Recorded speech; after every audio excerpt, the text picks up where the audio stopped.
Matulog na sana ako mga karagkarag, kaso nga itong pagkachismosa natin hindi talaga mapigilan. Isang magandang gabi sa inyong lahat mula dito sa Lasak City, at eto na nga ang pinag-uusapan, pinagchichikahan ng mga active na mga chismoso at mga chismosang rambulerang mga beauty pageant lovers sa iba't ibang sulok ng mundo na nakatutok sa ating pambato. At dahil nga may mga early favorites ang mga beauty pageant pages, ang mga bigating mga expert pagdating sa beauty pageant prediction, na kung saan ako laglag immortal nga si Atisa manalo sa kanilang early favorite top 30. Hindi man lang pinasok nila ang ating pambato sa kanilang top 30 mga karag-karag. Magiging reaction ko lang naman sa kanilang mga early favorites na nilaglag talaga nila si Atisa manalo sa kanilang top 30 sa kanilang early favorite prediction sa Miss Universe 2025. Wala. Deadma. Sino ba sila? O, diba? Hashtag deadmahin natin. Yung mga early prediction favorites nila, swertihan na lang kung lahat yan pasok sa banga. Baka meron lang sa kanilang early favorites ang makapasok na 5, 3, 4. O, diba? Dapat hindi tayo affected sa mga ganyang mga pa-release nila ng kanilang early prediction sa Miss Universe 2025.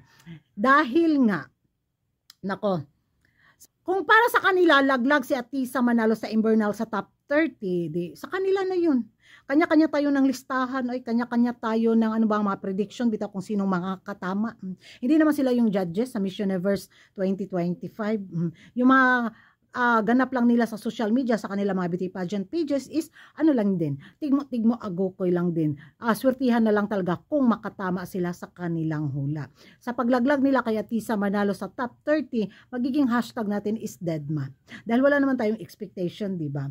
Kung ano lang yung kayang ibigay ng ating pambato sa darating na Miss Universe 2025, magkaalaman na lang sa final. Kung makapasok ba si Atisa manalo sa top 30 or magkatotoo yung prediction nila. Sana man lang mali yung maging prediction nila, di ba? So, kung para sa kanila nahihinaan sila, hindi sila nagagandahan kay Atisa manalo, then hindi tayo dapat maalarma bitaw. So, gagawa din tayo ng listahan na sa atin. Top 30 baka mo, o di laglag din yung kandidata nila. Ganun lang yun. So, sabi nga nila, where is Pins daw? Sa kanila mga early favorite prediction sa top 30, why Pins daw hindi nakapasok? So, sabi nila, hindi daw ganun ka-strong yung kandidata dahil sa dami daw na malalakas na mga kandidata sa taon na to sa Miss Universe 2025, talagang matatabunan daw si Atisa manalo. Magiging reaction ko dyan na matatabunan si Atisa manalo sa ibang mga kandidata. Abangan na lang natin sa November 21.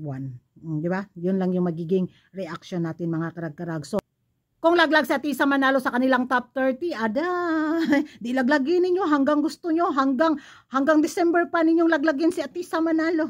Okay na okay lang ang taga-Pins dahil hindi kami nag-expect, wala kaming expectation period. Pero minsan din nasasaktan din tayo sa mga nila, babanat nila sa ating kandidata, aminin natin yan sa hindi. Pero yun lang, enjoy the moment, enjoy the show, at isuportaran na lang natin yung laban ng ating pambato sa mga hindi naniniwala kay Atisa manalo. So, support na lang tayo, di ba? Para sa laban ng Pilipinas sa Miss Universe 2025 dahil hindi lang Quezon Province ang dinala ni Atisa manalo na ibabandara niya sa Thailand, kundi buong Pilipinas. And that's all for tonight mga karag-karag. Ano yung magiging komento ninyo sa pagkalaglag ni Atisa manalo kahit sa top 30, hindi man lang nila ipinasok? Mag-ingay tayo sa comment section, at kung hindi ka pa nakapag-subscribe sa YouTube channel ko, don't forget to like and subscribe ko, Ragan Karag, and hit the notification bell para updated kayo sa mga latest kaganapan at lit na intriga sa mundo ng beauty pageant. And thank you for watching. See you in my next vlog. Bye-bye!